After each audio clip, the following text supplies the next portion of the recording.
Hello, Gunner James 105. M1941 or model of 1941 Johnson rifle, semi-automatic rifle, 30-06 is a pretty incredible story and a pretty incredible rifle. It's highly sought after. I know that through my research. I didn't know that before. I've got it sitting there. Well, here it is. So just a little sneak peek before I get into more details on it. Not an original sling, of course. Reproduction. Whether it's even correct for this type of rifle. I think I've seen some pictures, photos of these being used with this sling. So I'll put that down for a second. I wanted to talk about how this came to be, or how a lot of things came to be in the collection. The rifle that I have there was one purchase from out of, I think it could be 15 total firearms from the same seller. And this happened about 3 years ago. So my son-in-law and I, we went to see this fella. Now, before I get to that point, what happened is for most things, word of mouth. You know, you're talking to people, you're interested in things, they're interested in the same sort of things, and oh, I didn't know you were, and so oh, you mean you have, so you get what do you call it, leads to things. So one day I'm asking a guy about 303 ammunition or a rifle, if you might know somebody has it, because I'm thinking about restoring one, as in taking it from sporterized to its full wood configuration. It's the way it used to look. Like I would take not a 55 Chevy, probably beyond my means financially, but for those that would take an old car and restore it to original condition. Some would go the opposite way and do the sporterizing thing on a car, make it auto rod. So getting a little off topic, but this mention of the 303 ammunition and 303 rifle, fella says, well, yeah, I had about 150 rounds of ammo and I had this sporterized 303, but I sold that about half a year ago to this other guy. And so it was a case of, dang, missed it. But then I thought, well, why not give this guy a call that he sold this to? So I got that information from him, and so I talked to the other fella, the guy that bought this 303 and the ammunition. He had 100 rounds left. And so we made where he would meet up with me, and we, he had the thing in the trunk of the car and his ammunition there. And so I had a look at it, and it took a cartridge with me, and I could check the bore and look down the bore, and I looked at this thing and all its markings. I mean, everything is absolutely beautiful. So I'm thinking, well, this is a good candidate. And turns out it's a Long Branch number 4 Mark 1 star, and all numbers matching, including the magazine. So this sporterized rifle then was one of my early videos where I had done a video. It's actually hanging on the wall there. I had done this video then on that finished product, and I think I've even taken it and done a video, I'm not sure, shooting it. So this same fella then that I buy this off of, now he's got a lead. His cousin, back in the 60s and 70s and whatever, used to collect firearms to a point where, and back in the 60s and 70s when they were being sold for fairly good prices, what happened was, in that time, something like, according to the cousin, he had collected about 400 rifles, handguns, etc. Not all of them military. So, of course, I'm really curious as to what he might have. Do you think he might sell? I don't know if he's wanting to sell. So he decides that we'll call him right away. So he calls his cousin, and his cousin, and he hands me his cell phone. This guy hands me his cell phone, and now I'm talking to the cousin. And so we talked a little bit about what he had, and hey, maybe you want to come out and take a look at some stuff. Not really talking about selling. I don't think he was, at the time, it didn't seem like he was interested in selling anything. He had mentioned that he had an SBT-38. I wasn't all that familiar with it. So as it turned out, we go out there, my son-in-law and I, and he's got all these rifles all lined up around the room, and he's got some on the table. And so we start, well, what do you think you'd want for this? And what do you think for that? And he's got a price guide there. It's a little bit old, but he's looking at his price guide, and he's kind of got an idea what he wants for everything. And so if we're talking $150, $180, $200 around there for this rifle, etc., these military rifles, we get down to the SVT-38, of course, and it's really low. There's an M1 Garand on the table. Actually, there's an M1 carbine on the table. The M1 carbine, we're looking at it, and it's beautiful. And he says, $400. No problem. But his cousin says, oh, I might want to keep that around for doing some plinking or whatever. So we missed that one. He may still have it. Maybe we can still pursue it. But the fact is that this is how this is going. And then there's a Walther P38 comes out. He's got two of them. Which one do you like? And it's, again, I mean, we're not haggling with the guys. I mean, we're not, the guy, we say, how much you want? And we're not trying to get a better deal. It's like, okay, how much do you want? Because the deal that he's asking is a deal. So that's what he wants. Okay. So then we've taken home a bunch of these things. We did get one of the Walther P38, which is in one of my videos. That one you have to wait till you can do the transfer in Canada. That's how it works. So you have to do the paperwork and then you can pick it up later. But the rifles you can take right away. And so we did bring home quite a few. Well, pretty much everything he had there. Everything he had in that room. And except for the M1 carbine. And so there was, laying on the table, there was this rifle, which we didn't know what it was, but he wanted more for it than he wanted anything. You know, for any of the other stuff, he wanted a higher price on that. So we'd done pretty good. We spent a bit of money, and then when we got home, I was like, well, what was that thing? And so we tried to figure out what it was, and we did. We figured it out. He didn't really know. He didn't really or have much explanation on it. And it turned out to be this 1941 Johnson. So we phoned him back. That was the same day, and asked what he wanted for it.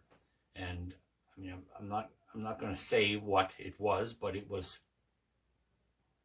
fractions of what it would sell for. And again, we're on the phone. Is it for sale? It was for sale then. That's how much he wanted for it. Okay, so we went later and picked that up as well. So that's how things go sometimes. It's just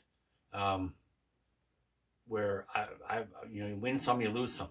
Most of the dealings or things that one comes across, or that I come across, I'm not paying top dollar because I'm not necessarily going to the top dollar guy, the guy who really, really knows his stuff. There's just things that you ask questions, things come up. So instead of rambling on too long, I'll finish here, and then I will get you close-ups on this in more detail. The main piece on this video, I'm not going to go into the whole Melvin Johnson history. I'm not going to talk about his life and his attempts at this and that with M1 Garand to try and have his rifle accepted. I'm not going to go through all that. There's plenty of videos and information on that. But what this is also, besides showing this rifle and its features, which again, I mean, that's still out there. You can find that. I've come across information that's not being shared on YouTube as of yet. And that has to do with the true numbers of the rifles produced. Because I haven't seen, you can go on Wikipedia right now, and they will tell you something like 70,000 produced. And the more I looked into it, whether it be books, internet, YouTube, whatever, I've finally come to a source that has the true numbers, because these rifles were intended. The first contract was with the Dutch government, and then things happened. I can give you a little more information on that. And there's a certain number that the U.S. Marines had access to and used fighting against the Japanese. Those exact numbers and to who they were issued, and even in a different caliber, I believe it was 7mm. So I'll get into that as well. So this video is going to give. So continuing on, I've laid out a bit of the, well, I don't have a lot of U.S. Marine military items, but laid out what I had. And so the rifle up top, that's what the U.S. Marines went to World War II with, the old 1903 Springfield. That particular one happens to be around 1929 or so. And that was at an auction in December that we picked that one up. So it's the earlier pattern. And there's that M1 Garand I was mentioning that the seller of this also had that on the table, and that's what we picked up the same day we brought all those other rifles home. It's in beautiful, beautiful condition, as you can see. It's a post-war. Now, I'm not doing a video on either one of these two rifles at the moment, whereas this one here, by the time the Second World War was done, 1945, they had already made 4 million of those. And I think by the time they were done making M1 Garands, if you will, it was something like close to 6 million, right around that 6 million mark. So it's this one here and its rarity, which I've got some information on I wanted to share. And then I'll give you some close-ups as well. This one, I can tell you right off the bat, they started with serial numbers that were from, I believe, I don't know if it started at number 1, I don't know if it started at 0, but from 1 to 10,000. So they did a batch of around 10,000, and then they did a prefix of A up to 10,000, and then a prefix B, but they didn't go another 10,000. So there's the inventor of this rifle, so Melvin Maynard Johnson Jr., he was a bit late to the game. He was wanting, I mean, he really felt strongly. He was actually quite a vocal critic of the M1 Garand. He thought it had a lot of, it was a flawed design. And I think it did have its problems. He didn't think that this gas-operated system was as good as his recoil system. So he was wanting to have his rifle adopted or accepted by the U.S. Ordnance or U.S. Army Ordnance Department, and he did have a bit of pull. He wasn't. I mean, he was an attorney. He was politically connected, and his family and all that with being a Marine Corps Reserve as well. He was able to get his rifle into some trials, but this M1 had been through all kinds of trials, had been through tests, and I mean, this thing was going to be the rifle. It was going to replace the 1903 Springfield. And this, so, but he fought hard, he tried, he wanted his rifle to be accepted. And he had a good idea. He had, I mean, this rifle does have some good features. I know that it's been shown that you can top up an M1 Garand. I don't think it's as easy as shown in the video. I really don't, but I suppose with some practice you could, but I don't think that was taught. So you got your 8 rounds, and when those 8 rounds were done, then you put in another on-block clip. Whereas with the 1903 Springfield or the Johnson, you could take a clip and you could top it up, or just take single rounds and top it up. And it had that rotary magazine. Some would say that might have been a problem if it got dented or whatever, because it's not as strongly built. You know, this piece here is more of a tin. I don't know. They both had their issues, the M1 and the Johnson. So what I'm concerned with is the fact that, as I was mentioning earlier, Wikipedia and other kinds of sites, they talk about this 70,000. I don't know where that comes from, because it was the NPC, which was the Netherlands Purchasing Commission, and so they wanted the 1941 Johnson was also made in a machine gun version as well. Um, very low numbers on that, but they wanted some of those, the light machine guns, but they needed like modern guns to arm the colonial forces in the Dutch East Indies. So August 19th, 1940, the Netherlands Purchasing Commission, the NPC, they had an initial contract for 10,200 of these Johnson semi-automatic rifles, and they had also 515 light machine guns, the Johnson light machine guns that they also wanted, with whatever spare parts and accessories. And speaking of accessories, that would have included a sling, but not necessarily this sling for sure for the Dutch. They would have had something else in mind. I don't know how to get one of those, but besides that, they were there was a deal, and this goes back to the competition between the M1 Garand and the Johnson regarding the requirement for a bayonet, and so that kind of created a problem for Melvin, because this rifle, the way the barrel recoils as part of its operation, which I'll show you in a moment, the conventional bayonet would not work; it was too heavy. So I've got this book. Picked this up at an auction, probably $2 or something. I don't know, cheap as dirt. But there's the bayonet in its scabbard, and then scabbard and bayonet. It was kind of a triangular shape, but it was made to be light. It had to be light, or else it would cause problems with the recoil. So that's part of what was going to go along with this rifle for the Dutch, and so they had placed the initial order, and this, of course, was still it was a 30-06, is what they were going to go for, and the Dutch was good news. They didn't, the purchase was a good news contract, but they didn't have a factory.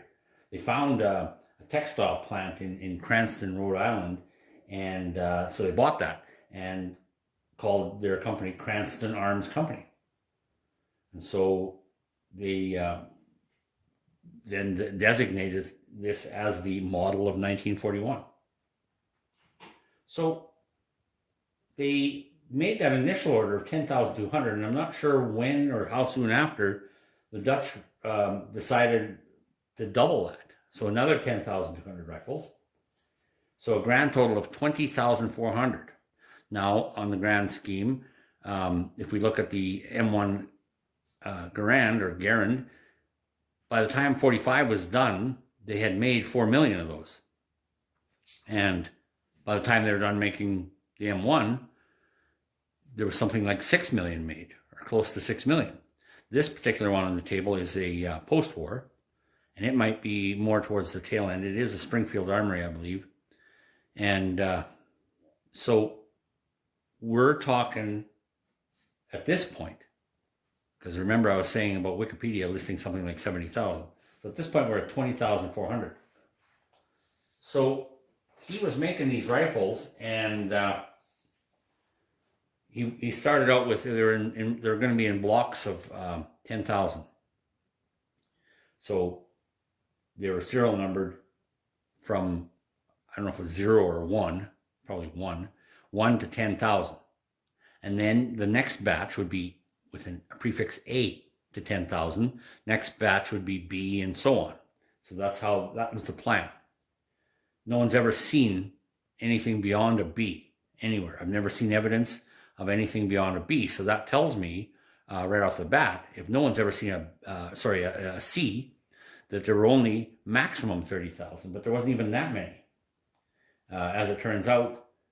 And also with those serial numbers, like when they built these, they weren't like the Germans or some others, in that everything matched, even the M1 Garands and even your M1 carbines. I mean, a lot of the serial numbers, because parts were made here, there, and everywhere, in his factory, I mean, it wasn't a big concern to have everything a matching serial number.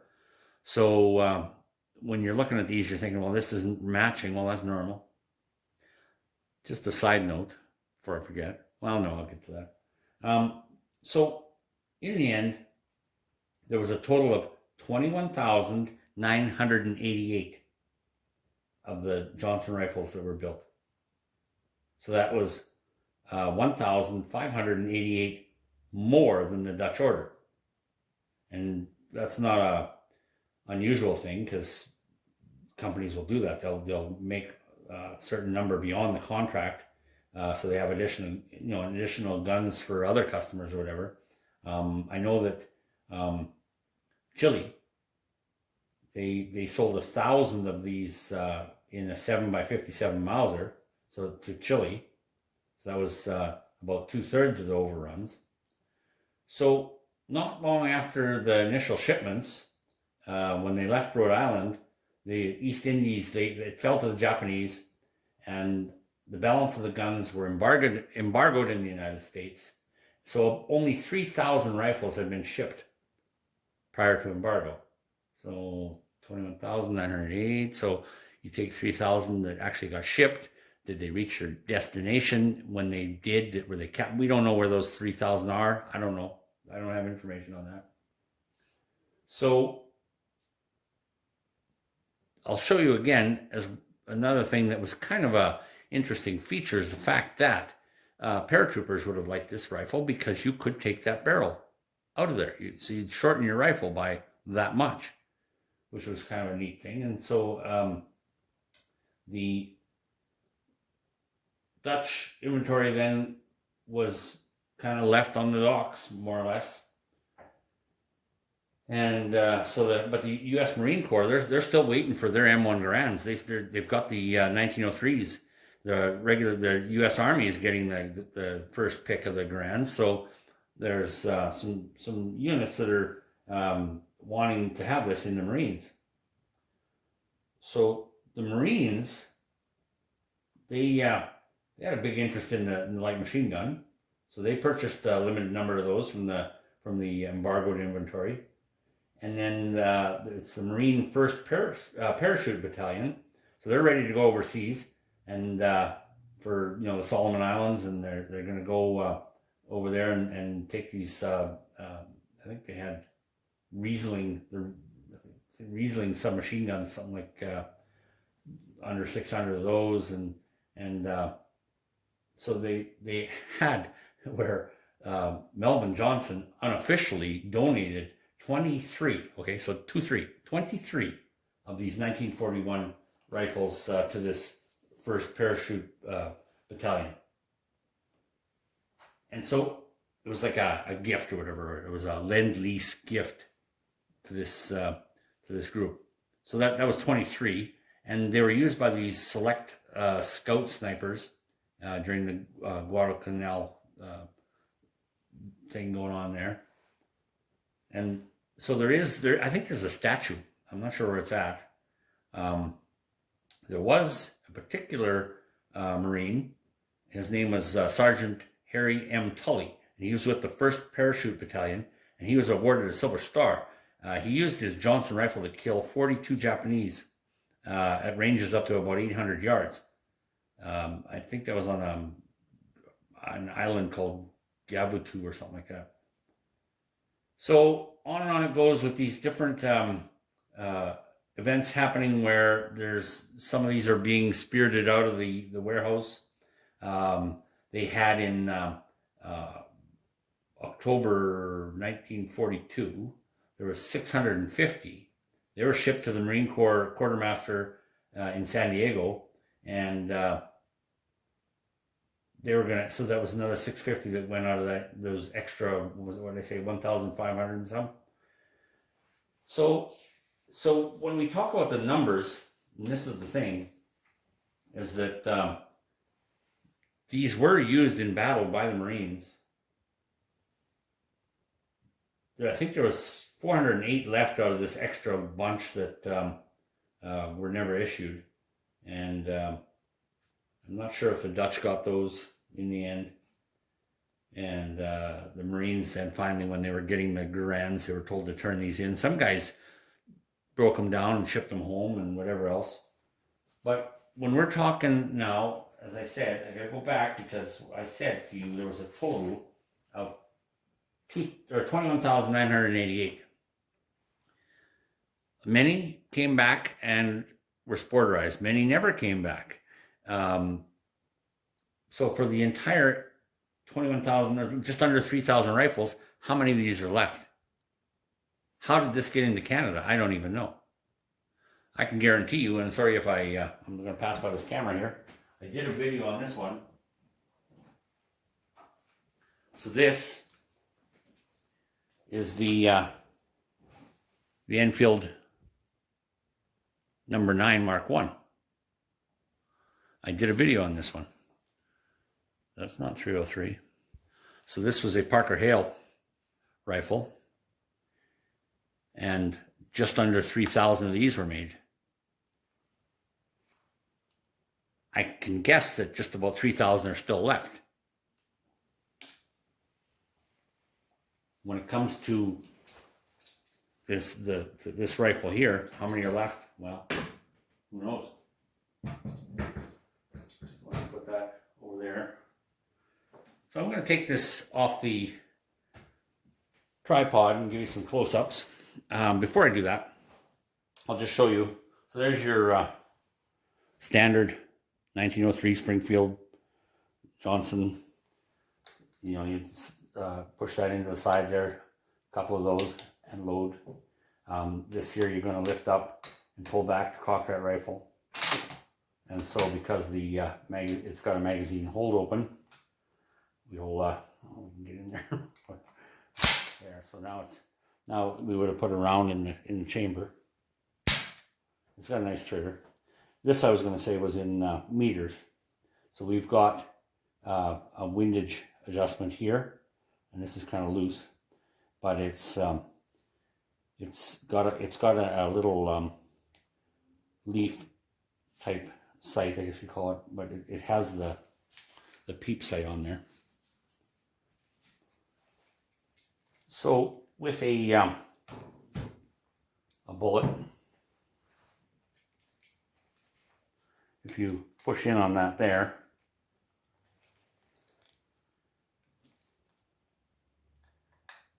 I think I have to, there we go.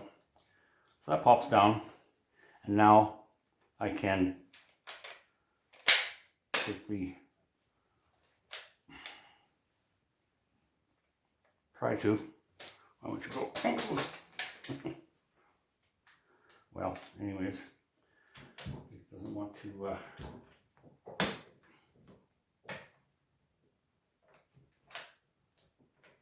one moment. Sorry, cut off there, but yes, just referring to the sight. It does have a peep sight, which is what I like. And while we're here, we'll see if we can not have that glare. Oh man, I'm trying. Let's go down here like so.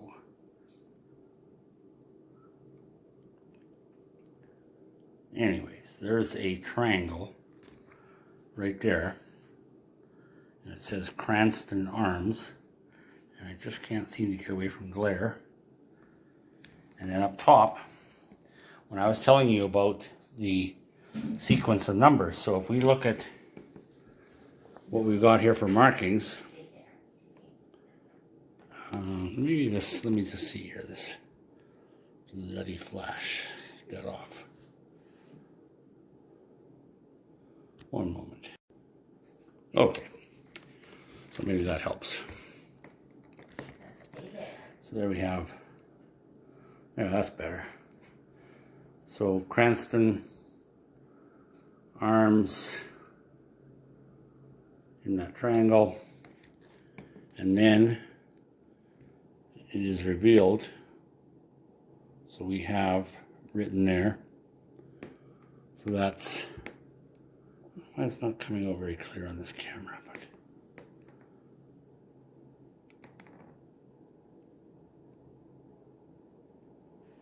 So here we have Johnson automatics. We show caliber 30-06, semi-auto, model of 1941, made in Providence, Rhode Island, USA. And the serial number of this one, it's the first 2500.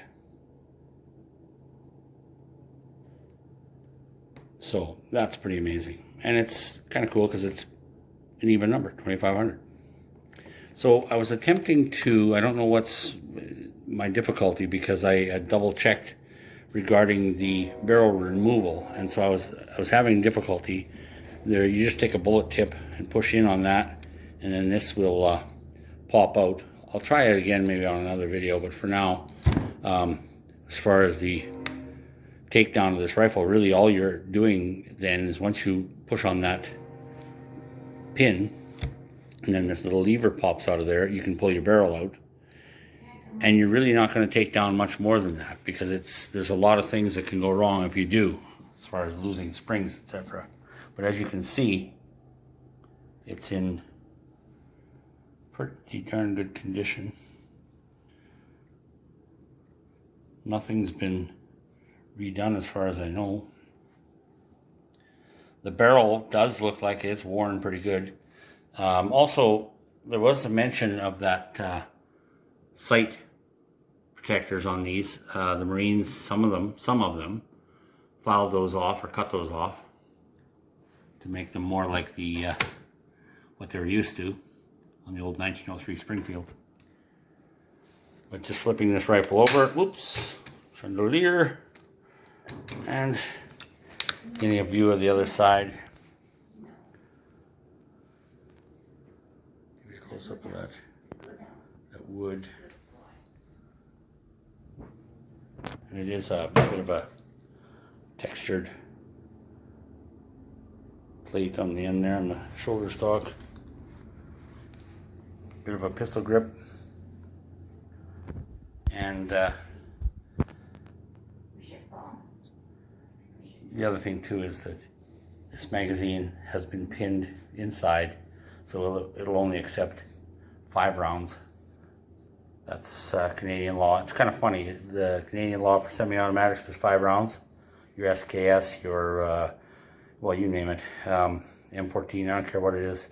If, the M15, we're only allowed 5 rounds. Whereas on this one, because of the design, they allow 8 rounds in this semi-automatic rifle.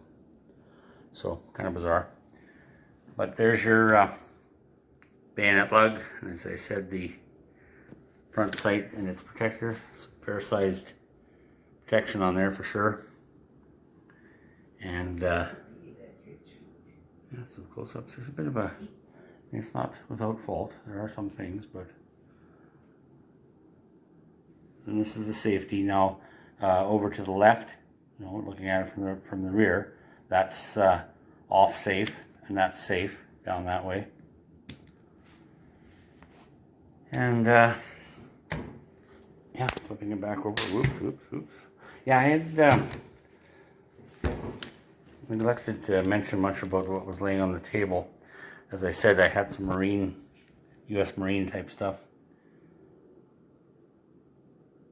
Let's quickly skip over there. That's your, it's all labeled and it's all complete. Got this at a local antique store. You just never know what you'll find. I can open that up just for the heck of it. In the meantime, that is a, it's probably that'd be a World War I belt there, which would have been possibly still around, or that style would have been around. This is an actual World War II helmet with a replica liner, replica chin strap, replica camel cover, but it is a World War II liner, early World War II fixed bail. Some ammo pouches, and then these here, which are pretty cool. Let's get this last flap open. But it's complete. It's got all its straps. What I thought was nice was the I just got some rag stuff in there to give it some shape, but we have our markings there.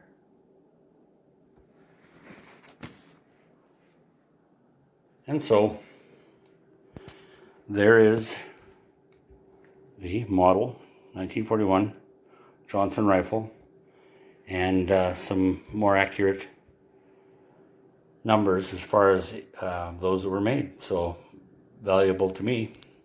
Thanks for watching.